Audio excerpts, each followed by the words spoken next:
साथियों, स्वागत है आपका हमारे इस new channel Shivam defence career पर।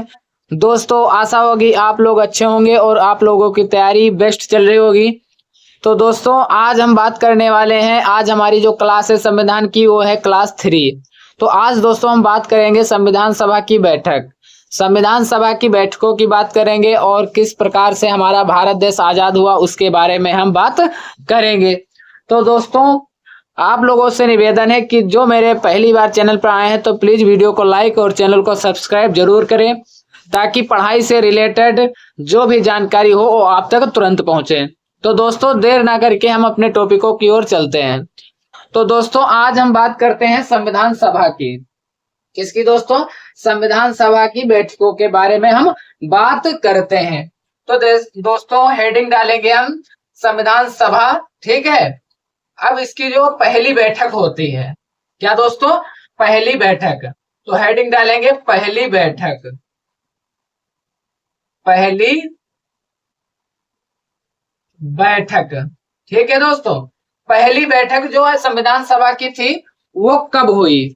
तो दोस्तों, जो पहली बैठक है हमारी वो 9 दिसंबर, कब? 9 दिसंबर 1946 को। कब दोस्तों? 9 दिसंबर 1946 को संविधान सभा की पहली बैठक हुई। पहली बैठक 9 दिसंबर 1946 को।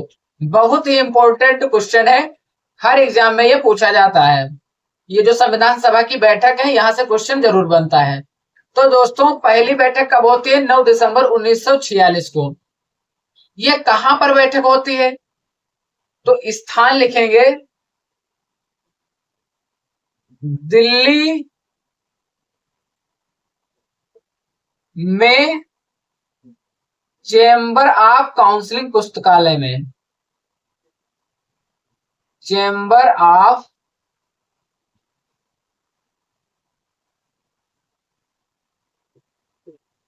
काउंसलिंग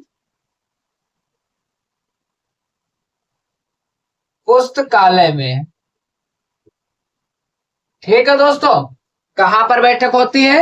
दिल्ली में चेंबर ऑफ काउंसलिंग पुस्तकालय में इसकी बैठक होती है। अब दोस्तों,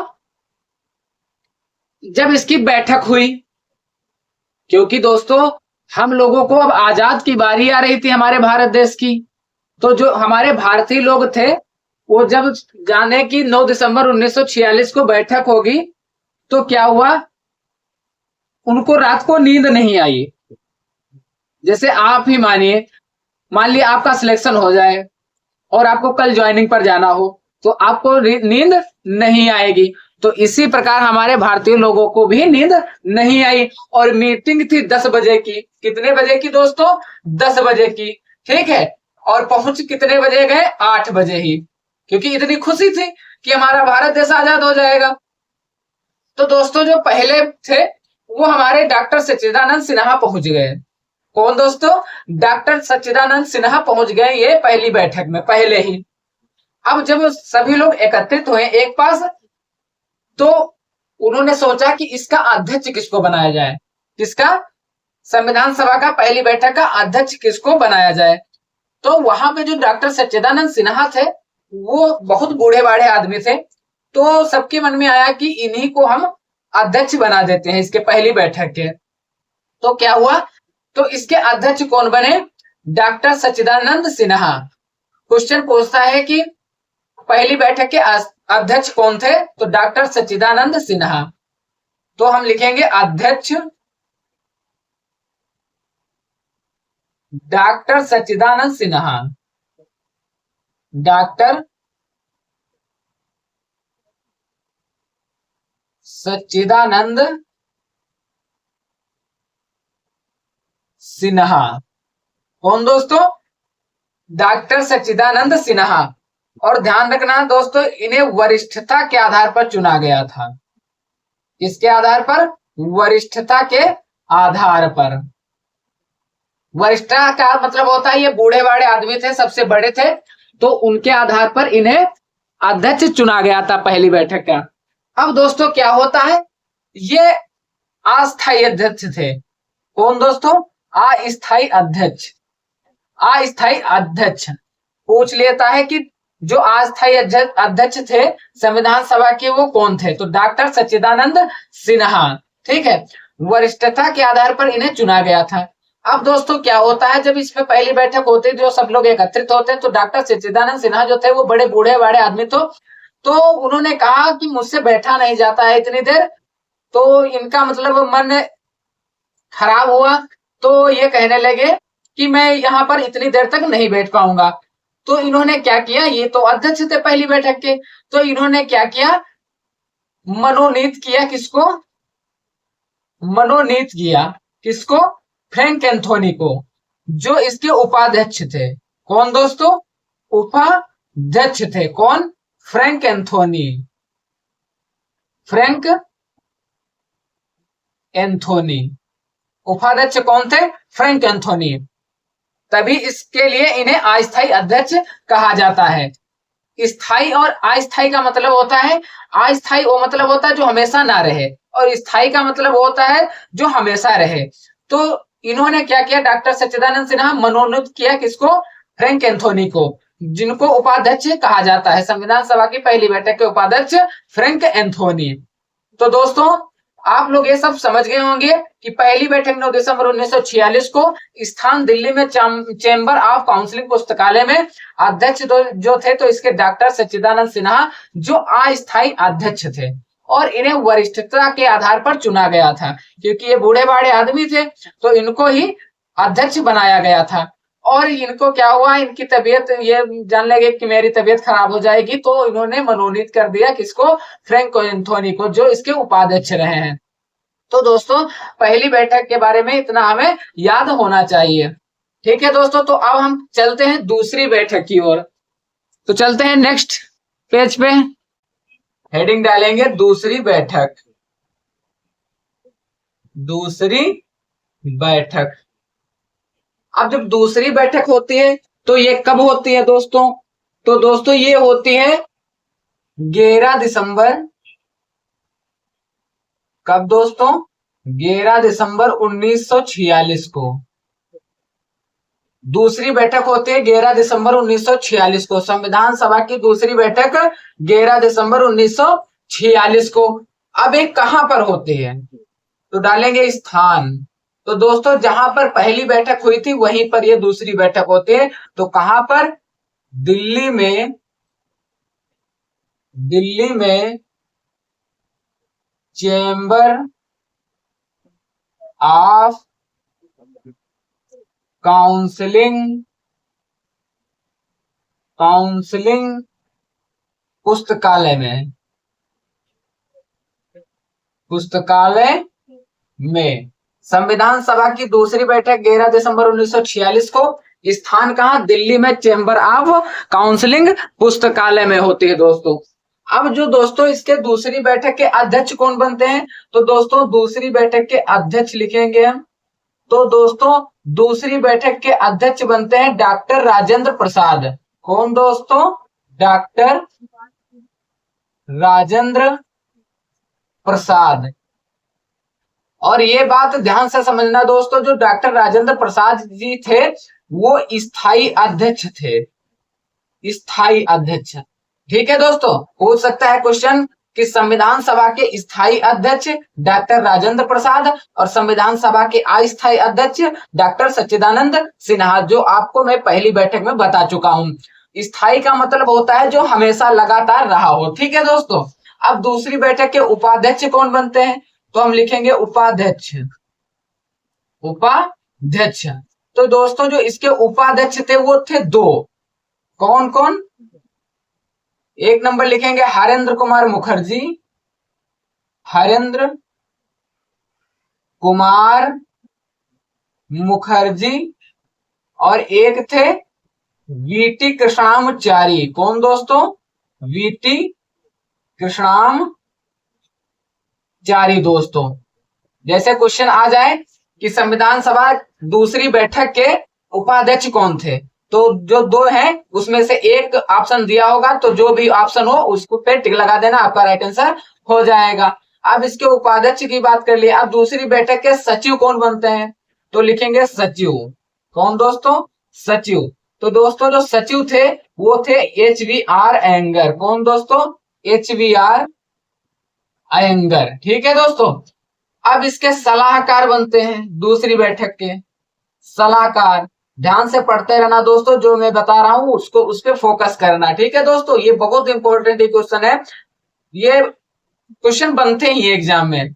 अब सलाहकार, सलाहकार कौन थे? पूछ सकता है कि संविधान सभा के सलाहकार। तो दोस्तों थे वेनेगल नरसिंह राव। कौन दोस्तों? वेनेगल नरसिंह राव। संविधान सभा के सलाहकार वेनेगल नरसिंह राव हो जाएगा दोस्तों। अब हमने दूसरी बैठक की बात कर ली। अब क्या होता है? इसके बाद होती है तीसरी बैठक दोस्तों। तो चलिए चलते हैं तीसरी बैठक की ओर। अब होती है तीसरी बैठक, लिखेंगे तीसरी बैठक। तीसरी बैठक ये कब होती है दोस्तों? ये होती है 13 दिसंबर 1946 को। कब दोस्तों? 13 दिसंबर 1946 को संविधान सभा की तीसरी बैठक होती है। अब दोस्तों इसमें क्या होता है, यहीं से हमारा खेल चालू हो जाता है। तो देखिए दोस्तों इसमें क्या होता है, पंडित जवाहरलाल नेहरू, इसमें क्या करते हैं? पंडित जवाहरलाल नेहरू, पंडित जवाहरलाल नेहरू उद्देश्य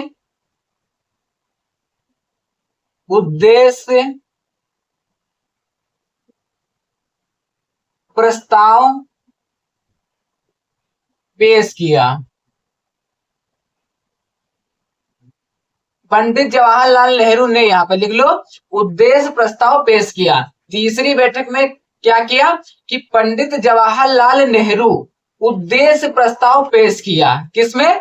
तीसरी बैठक में, संविधान सभा की तीसरी बैठक में। संविधान सभा की तीसरी बैठक कब हुई दोस्तों? 13 दिसंबर 1946 को। इसमें क्या होता है कि पंडित जवाहरलाल नेहरू ने उद्देश्य प्रस्ताव पेश किया तीसरी बैठक के अंतर्गत। उद्देश्य प्रस्ताव को कहते हैं प्रस्तावना। ठीक है दोस्तों, इसी को हम बोलते हैं प्रस्तावना। ठीक है दोस्तों, तो ये पेश किया कौन? पंडित जवाहरलाल नेहरू। कब पेश किया? 13 दिसंबर 1946 को दोस्तों पेश किया। अब जब इन्होंने पेश किया तीसरी बैठक के अंतर्गत, तो इसको स्वीकार कब किया गया? ये जो उद्देश्य प्रस्ताव था इसको स्वीकार कब किया गया? तो दोस्तों जो ये स्वीकार कब किया गया, तो लिखेंगे स्वीकार। ठीक है, जो मतलब उद्देश्य प्रस्ताव पेश किया उसको स्वीकार कब किया गया? तो स्वीकार किया गया, लिख लीजिए, 22 जनवरी 1947 को। 22 जनवरी 1947 को, क्योंकि लास्ट 13 दिसंबर 1946 को इन्होंने उद्देश्य प्रस्ताव पेश किया। अब स्वीकार जो है तो 22 जनवरी 1947 को स्वीकार होता है। अब जब 22 जनवरी 1947 को स्वीकार होता है तो क्लीमेंट एटली जी जो थे वो कहते हैं, उन्होंने क्या की? घोषणा की। क्या की? जब ये स्वीकार किया तब क्लीमेंट एटली जी घोषणा करते हैं। तो ये घोषणा कब करते हैं? तो लिखेंगे क्लीमेंट एटली, जो ब्रिटेन के नए प्रधानमंत्री बने थे। ठीक है दोस्तों, तो क्लीमेंट एटली घोषणा करते हैं। जानते हो क्या कहते हैं? कि हम,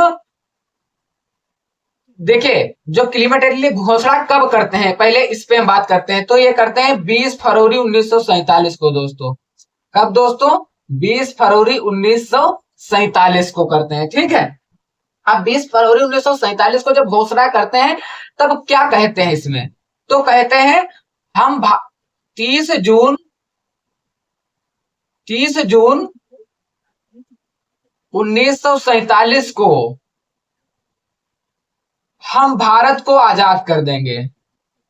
हम भारत को आजाद कर देंगे दोस्तों, आजाद कर देंगे। तो देखिए हमने क्या कहा कि तीसरी बैठक 13 दिसंबर 1946 को हुई। ठीक है, इसमें क्या हुआ? पंडित जवाहरलाल नेहरू ने उद्देश्य प्रस्ताव पेश किया। कब पेश किया? 13 दिसंबर 1946 को, जिसे कहते हैं हम प्रस्तावना। ठीक है दोस्तों, अब जब इन्होंने प्रस्तावना पेश किया तो इसे स्वीकार कब किया गया? ठीक है तो दोस्तों, तो इसे स्वीकार किया गया 22 जनवरी 1947 ईस्वी को। अब 22 जनवरी 1947 ईस्वी को जब स्वीकार किया गया तो क्लीमेंट एटली जी घोषणा करते हैं। तो घोषणा कब करते हैं? 20 फरवरी 1947 ईस्वी को। तो इसमें क्या कहते हैं क्लीमेंट एटली जी? कहते हैं कि 30 जून 1947 को हम भारत को आजाद कर देंगे। अब इसके बाद क्या होता है दोस्तों? तो चलते हैं नेक्स्ट पेज पे। अब इसके बाद जो बात होती है उसके बारे में हम जानकारी लेंगे। तो चलते हैं। तो दोस्तों इसके बाद अब क्या होता है? अब एक होता है माउंट बेटन योजना आ जाती है। तब तक कौन सी योजना?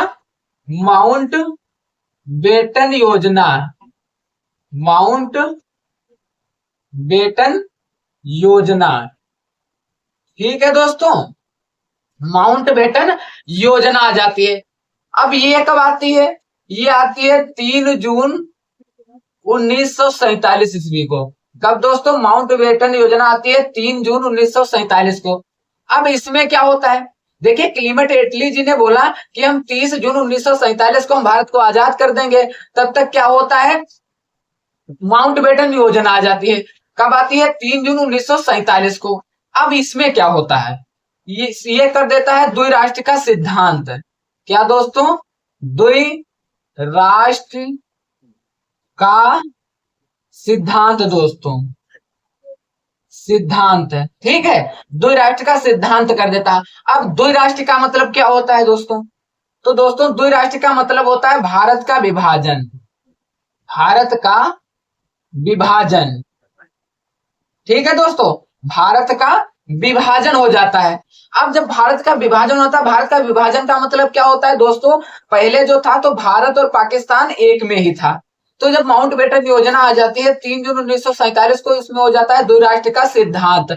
अब जब द्विराष्ट्र का सिद्धांत होता है तो भारत का विभाजन हो जाता है, भारत और पाकिस्तान अलग हो जाते हैं। तो जब अलग होते हैं तो क्या होता है? तब 14 अगस्त 1947 को पाकिस्तान आजाद हो जाता है। पाकिस्तान आजाद हो जाता है, आजाद हो जाता है, ठीक है दोस्तों। कब? 14 अगस्त 1947 को पाकिस्तान आजाद हो जाता है। देखिए क्लीमेंट एटली ने बोला कि 30 जून 1947 को हम भारत को आजाद कर देंगे। तब तक क्या हुआ कि माउंट बेटन योजना आ जाती है। कब आती है? 3 जून 1947 को। तो इसमें क्या होता है? द्विराष्ट्र का सिद्धांत हो जाता है। द्विराष्ट्र सिद्धांत का मतलब होता है भारत का विभाजन हो जाता है, ठीक है, भारत को अलग कर दिया जाता है और पाकिस्तान को अलग कर दिया जाता है।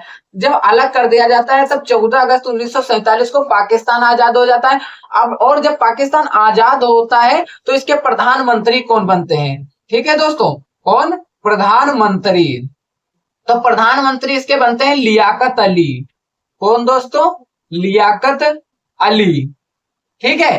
पाकिस्तान जब आजाद हुआ था तो उसके प्रधानमंत्री कौन बने? लियाकत अली बने, ठीक है दोस्तों।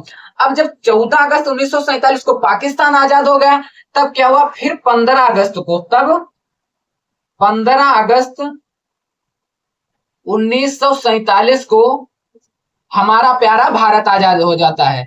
वो भारत आजाद हो जाता है, ठीक है दोस्तों। कब? 15 अगस्त 1947 को भारत आजाद हो जाता है। अब जब भारत आजाद होता है तो इसके प्रधानमंत्री कौन बनते हैं दोस्तों? तो इसके प्रधानमंत्री बनते हैं इसके प्रधानमंत्री बनते हैं पंडित जवाहरलाल नेहरू। कौन दोस्तों? पंडित जवाहरलाल नेहरू, दोस्तों पंडित जवाहरलाल नेहरू बनते हैं।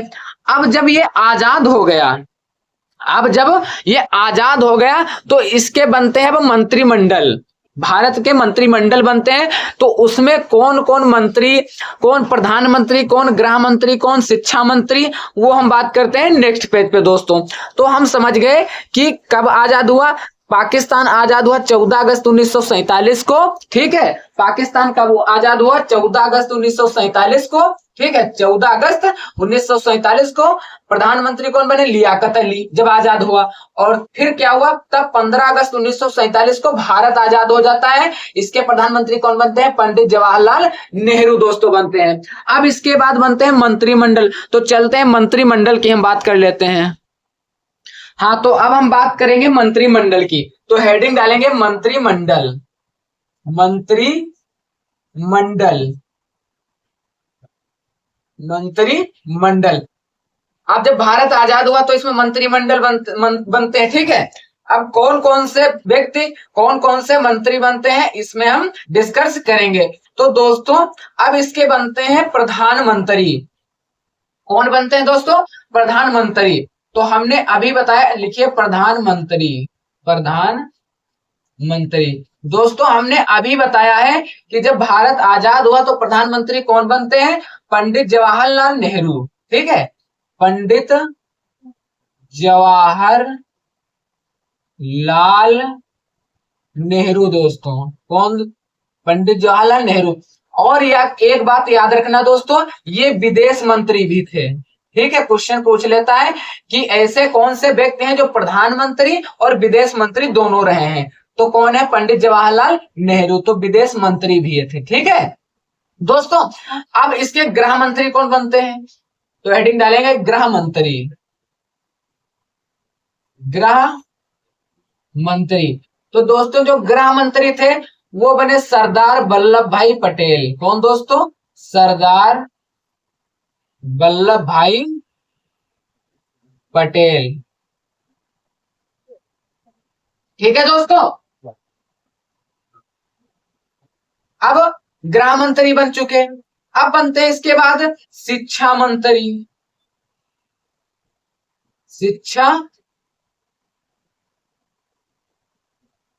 मंत्री कौन बनते हैं दोस्तों? शिक्षा मंत्री बनते हैं मौलाना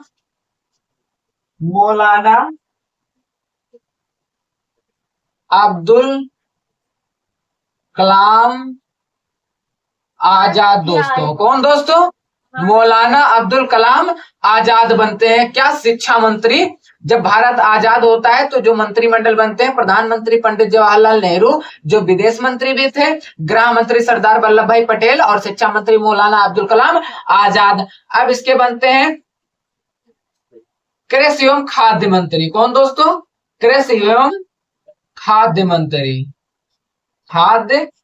मंत्री। तो दोस्तों कृषि एवं खाद्य मंत्री थे डॉक्टर राजेंद्र प्रसाद। कौन दोस्तों?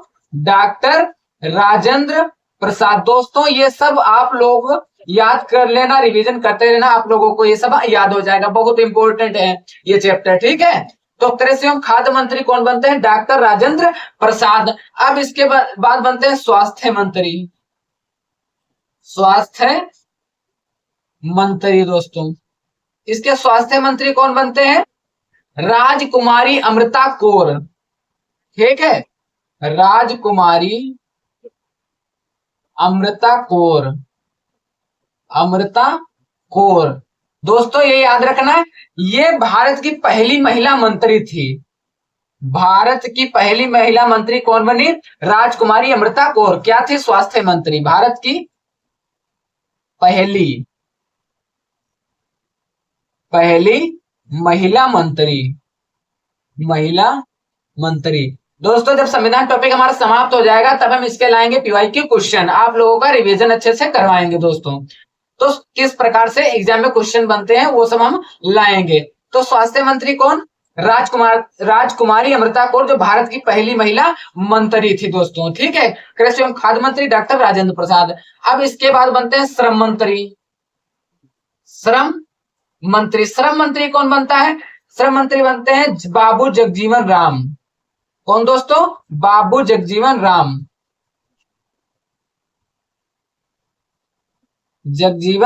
राम दोस्तों। ठीक है, श्रम मंत्री हो गया। अब बनते हैं रक्षा मंत्री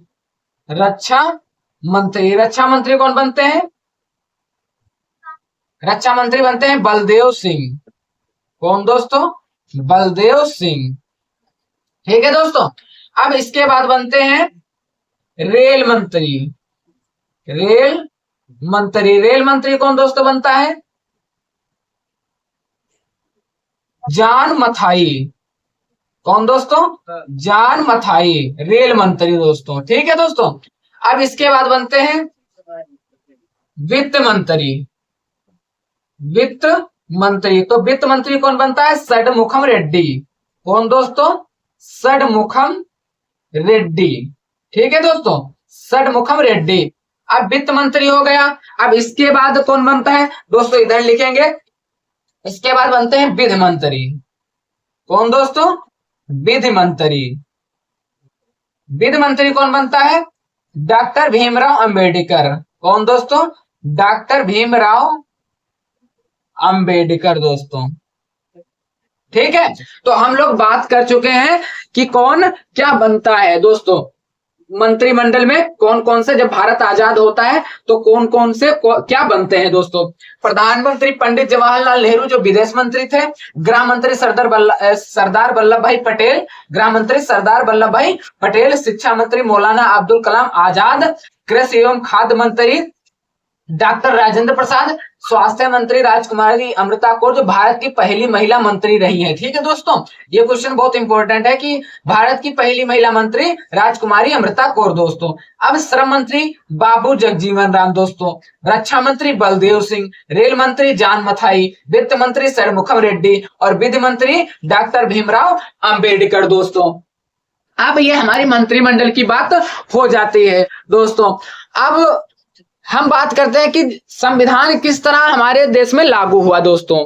संविधान किस तरह लागू हुआ, कब बनकर तैयार हुआ, इसके बारे में हम डिस्कस करते हैं। तो चलते हैं नेक्स्ट पेज पे दोस्तों। देखिए, हम बात कर चुके हैं तीसरी बैठक तक। ठीक है, अब जब इसके मंत्रिमंडल भी बन गए तो अब क्या होता है कि संविधान बनकर तैयार कब हुआ पूर्ण रूप से, तो दोस्तों लिखेंगे 26 नवंबर 1949 को भारत का संविधान बनकर तैयार हुआ दोस्तों। बनकर तैयार हुआ। जब ये सभी बैठक होती हैं तो क्या होता है, 26 नवंबर 1949 को भारत का संविधान बनकर तैयार हुआ दोस्तों। ठीक है दोस्तों, कब? 26 नवंबर 1949 को भारत का संविधान बनकर तैयार हुआ। अब इसमें देखिए, ये जो क्वेश्चन है बहुत ही इंपॉर्टेंट है कि संविधान दिवस कब मनाया जाता है दोस्तों, तो 26 नवंबर को मनाया जाता है, वो हम अभी बता रहे हैं। ठीक है दोस्तों, तो अब जब ये 26 नवंबर 1949 को भारत का संविधान बनकर तैयार हुआ तो इसमें समय कितना लगा, इसमें खर्चा कितना लगा। ठीक है दोस्तों, तो हम बात करते हैं समय की। समय जो था इसमें दोस्तों वो लगता है 2 साल।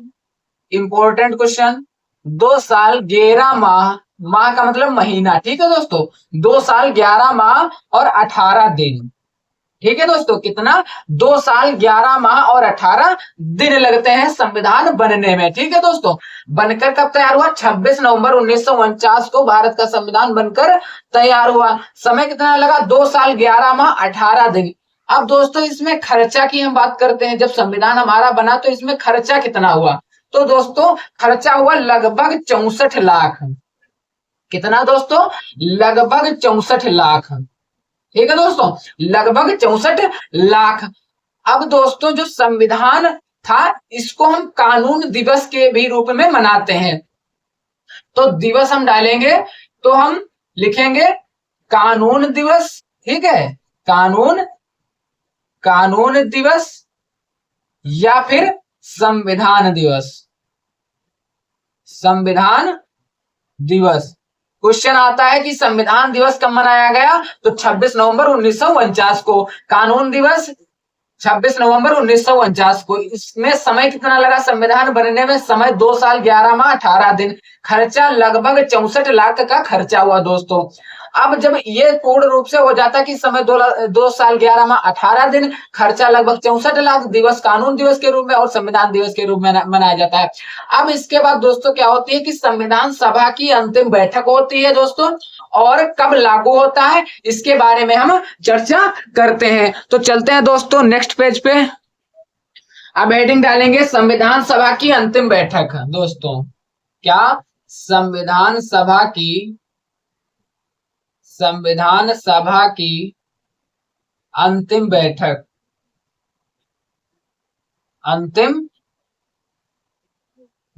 दोस्तों। अब ये संविधान सभा की अंतिम बैठक कब होती है दोस्तों? ये होती है 24 जनवरी 1950 को दोस्तों। कब? 24 जनवरी 1950 को दोस्तों। अब जब 24 जनवरी 1950 ईस्वी को होती है संविधान सभा की बैठक दोस्तों, तो इसमें क्या होता है, इसके दिन क्या होता है? तो लिखिए इसी दिन भारत का राष्ट्रगान अपनाया गया। भारत का राष्ट्रगान अपनाया गया।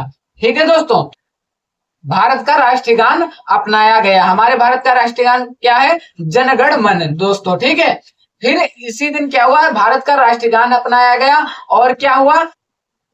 भारत का राष्ट्रीय गीत अपनाया गया। राष्ट्रीय गीत को अपनाया गया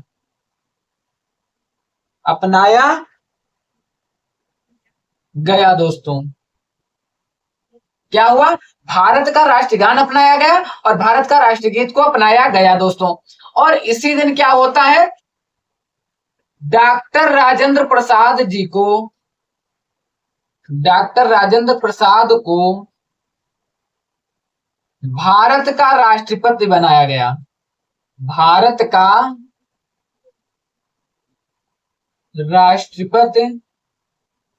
राष्ट्रपति बनाया गया दोस्तों। तो क्या हुआ? संविधान सभा की अंतिम बैठक पूछे तो 24 जनवरी 1950 को इसी दिन भारत का राष्ट्रगान अपनाया गया। जब संविधान सभा की अंतिम बैठक होती है दोस्तों, तो 24 जनवरी 1950 को होती है।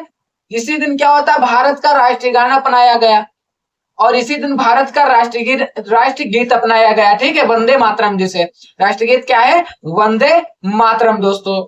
फिर क्या हुआ? डॉक्टर राजेंद्र प्रसाद को भारत का राष्ट्रपति बनाया गया इसी दिन। अब जब ये सब हो गया तो इसमें क्या होता है? इसी दिन लिखेंगे, इसी दिन भारत के संविधान पर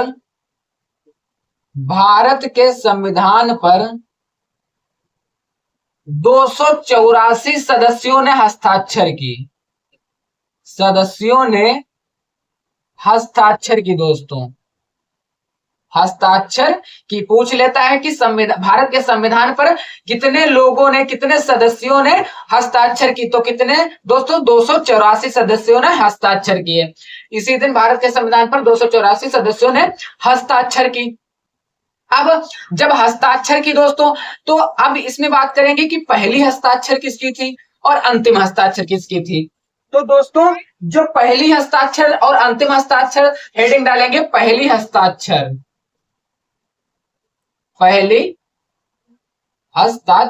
दोस्तों पहली हस्ताक्षर किसने की? पंडित जवाहरलाल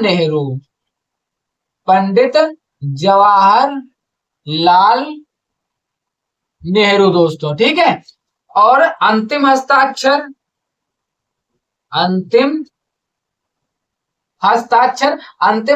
करते हैं डॉक्टर राजेंद्र प्रसाद दोस्तों। डॉक्टर राजेंद्र प्रसाद। क्वेश्चन आता है कि संविधान सभा पर पहली हस्ताक्षर पंडित जवाहरलाल नेहरू, अंतिम हस्ताक्षर डॉक्टर राजेंद्र प्रसाद। अब मैंने बताया कि इसी दिन भारत के संविधान पर 284 सदस्यों ने हस्ताक्षर की, जिसमें 15 महिला सदस्य भी थे। ठीक है दोस्तों, तो लिखेंगे जिसमें, लिखिए भारतीय संविधान में भारतीय संविधान में कुल 15 महिलाएं सदस्य थी। महिलाएं सदस्य थी दोस्तों। देखिए, जब 284 सदस्यों ने हस्ताक्षर की तो जिसमें भारतीय संविधान में कुल 15 महिलाएं सदस्य भी थी। 15 कुल 15 ही थी और सब व्यक्ति ही थे, जो सब पुरुष ही थे। ठीक है दोस्तों, इसी दिन भारत के संविधान पर 284 सदस्यों ने हस्ताक्षर किए, जिसमें पहली हस्ताक्षर पंडित जवाहरलाल नेहरू, अंतिम हस्ताक्षर डॉक्टर राजेंद्र प्रसाद, जिसमें भारतीय संविधान में कुल 15 महिलाएं सदस्य थी। अब इसके बाद दोस्तों क्या होता है कि जो संविधान को लिखने वाले, जो लिखा गया वो किसमें लिखा गया दोस्तों। ठीक है दोस्तों, किसमें लिखा गया, हम बात करेंगे अंग्रेजी में लिखा गया, ठीक है, और चित्रांकन के आधार पर लिखा गया, हिंदी में लिखा गया, वो हम बात करेंगे दोस्तों कल। दोस्तों जितना पढ़ाया है उसका रिवीजन करते रहो, डेली का डेली करते रहो दोस्तों, ठीक है। तो हम बात करेंगे कि चित्रांकन के आधार पर कल बात करेंगे कि कौन लिखा संविधान को, अंग्रेजी में कौन लिखा और हिंदी में कौन लिखा दोस्तों। तो आशा करते हैं कि आप लोगों को ये वीडियो अच्छा लगा होगा और आप लोगों को ये सभी बातें समझ में आई होंगी दोस्तों। तो आप लोग अच्छे से तैयारी करते रहो दोस्तों, ठीक है, बढ़िया से आपका काम हो जाएगा। यहाँ से हर क्वेश्चन यहाँ से बनेगा, इससे बाहर आप लोगों के एग्जाम में नहीं आएगा। जो डिफेंस एग्जाम की तैयारी करते हैं इससे बाहर नहीं पूछेगा दोस्तों। अगर आप इतना तैयार कर लेते हो तो आपके लिए बहुत है दोस्तों। तो चलते हैं दोस्तों, देरी ना करके अब मिलते हैं हम कल नेक्स्ट क्लास में। तब तक के लिए जय हिंद, जय भारत।